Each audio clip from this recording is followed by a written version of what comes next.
Greetings, folks. You've reached DC Investing. I've reached financial independence, and I talk about topics to help others also reach financial independence. And, you know, good job for finding this channel because chances are you're interested in becoming more wealthy.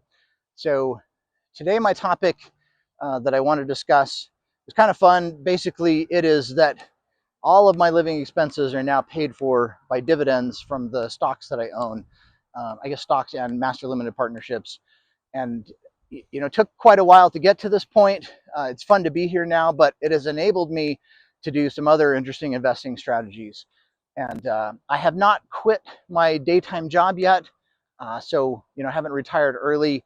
I like to. There's a acronym out there called FIRE, which stands for Financial Independence Retire Early. I heard someone else change the acronym that I like better. It's Financial Independence Recreational Employment.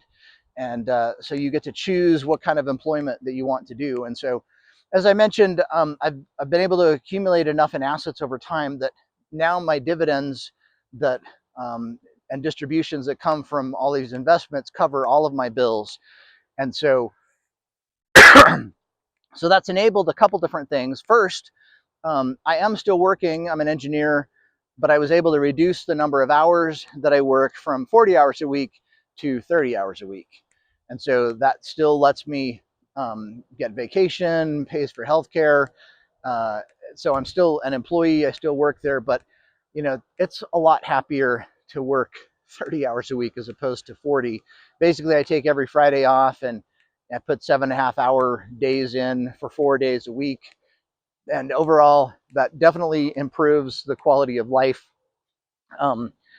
So, I could quit. I don't have to work anymore. I've reached that point, but I learned something over the past couple years, a strategy that I actually was interesting enough to make me want to work a little bit further. And so, two things I learned about. One is that the HSA is one of the greatest saving and investing accounts out there. I used to just spend the HSA in most years, but now I've learned that it's actually awesome because funds go in tax-free, they grow tax-free, you pull them out tax-free if they are used in qualifying medical expenses, and that you don't have to spend your funds in the year that you put it in. And so you can just let funds accumulate, and as long as you have receipts for these expenses, hey, you can reimburse yourself anytime. And so for the past couple of years, I've maxed out the HSA fully, and I've just left the funds in there. Any medical expenses I pay with my credit card, which, by the way, is a 2% cashback credit card. So that gives a pseudo 2% gain on any medical expenses, which is kind of cool. And then at any time in the future, I can reimburse myself out of this fund. So that's the first thing, is it's given me a couple years to boost up that HSA. I'll just let it grow for many years and use it when I'm older. And the next thing that it allowed me to do is I learned that my company has the ability to do what's called the mega backdoor Roth. Sometimes people call this the super mega backdoor Roth, which is kind of cool. But basically, this was a strategy that allows you to, I'm over 50, so I can deposit $30,000 into my 401k system. And depending on where my tax bracket is, I will do pre-tax sometimes or post-tax Roth, depending on if I'm entering a higher tax bracket. And so I'm strategically using that $30,000 amount to lower my taxes. And because I am only working 30 hours a week instead of 40, it kind of lowers my income. And I can play with the numbers to keep myself beneath, it's the 22% tax bracket that I'm playing with. My wife doesn't work, it's just me. And so if I go over that bracket, then I do a little bit of pre-tax, and after the bracket or below it, it's all Roth. The mega backdoor Roth allows you to contribute funds after tax into your 401k system. And then I use Fidelity. I like that system. And then you call them up and say, I want to activate in-plan Roth conversions. So basically, anytime after-tax money goes into your account, they automatically do a Roth conversion, so it goes into your 401k Roth account. So I've been using this strategy for the past basically 2.5 years.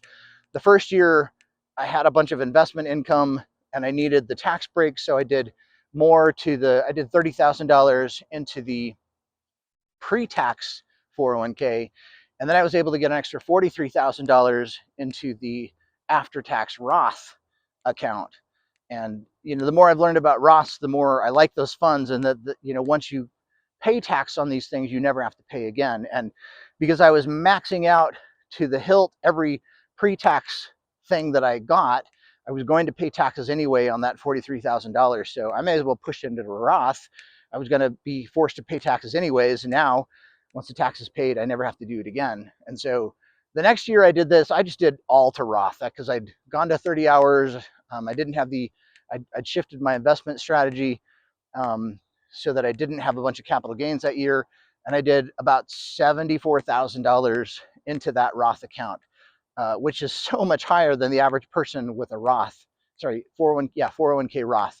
A normal IRA Roth, you can only get like $7,000 a year, $8,000 if you're over age 50. But with your 401k system, there's a ton of money that you can get in there. So if you're interested in this, look up online Mega Backdoor 401k, or they might call it Mega Backdoor Roth, but there's a total amount of about $74,000 you can put into your 401k system, which is much higher than the normal IRA system. And so I did that last year, fully figured it out, saved a bunch, and I'm also doing that again this year.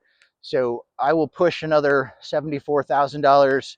Actually, your employer match counts towards this too. So they only push things into your pre-tax account. So you got to factor in your employer match in there a little bit, but basically between that match and what you contribute to either Roth or after-tax Roth, about $74,000. So over the past 2.5 years, I have pushed in about $160,000 into my Roth account, 401k Roth, which is just awesome.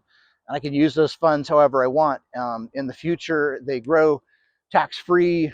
My heirs can inherit this account tax-free in the future if they want. Now, I had been saving to a Roth personally, a Roth IRA, but over about a decade, I only had a balance of about $86,000 in that account because you're just limited to how much you can put in that. So learning this trick about the Mega Backdoor allowed me to, double the size of that account in just 2.5 years. So again, all my expenses are paid for dividends, so I do not need my day job paycheck. And I can quit anytime, but because I have the passive income, it's allowed me to play with some strategies. I don't have to work. This is, I guess, recreational employment. I'm good at my job. I'm good at the electrical designs that I do. There is still some fulfillment there. I know I'm providing a service to the company, but at some point we'll part ways. But over the past couple of years, because I have dividend income that pays all my bills, I can just save 100% of my paycheck. Now it's not completely 100% because medical comes out of that and I still have to pay taxes. But between my HSA and saving like $73,000 into a Roth, that kind of absorbs my paycheck, and I work 10 hours a week less. So all those together, it's kind of fun. I get to choose how I want to do this work. This is my choice. I'm working to put money into a Roth account because dividends pay for all of my expenses, which is great. It's fun to be able to have reached this point, and it's given me flexibility on the type of work that I want to do. I don't have to be an engineer anymore, but right now I am choosing to, which also, can help your overall mental health, I guess, to know that I'm not forced to do this. I get to do this, and it's saving and investing that's made it possible to do this. So there's a little bit of a pep talk. I guess, it took me quite a while to figure out my own investment strategy. I was a saver over the many years. About a decade ago, I strategically took a look at my overall financial plan. I decided I wanted to retire early. And so I had to figure out, what do I have to do to make that happen? And so I was deliberate about my saving. I learned investing. YouTube taught me a lot. Just kind of like watching folks talk about things on videos like this is all good. And I think it's an amazing community where you can get access to all kinds of different people. There, some that are just YouTubers, but sometimes you can find things from guys who are running billion-dollar investment accounts. And, there's folks in the precious metal group, folks that talk about the Fed. You just got such an amazing diversity of sources on YouTube. I love it. So like, subscribe. If you have used the dividend strategy yourself, I'd love to hear from it. What are your successes? How are you doing in your overall progress towards financial independence? And again, I'm just kind of sharing some of my own experiences with you guys. We'll see you. Bye.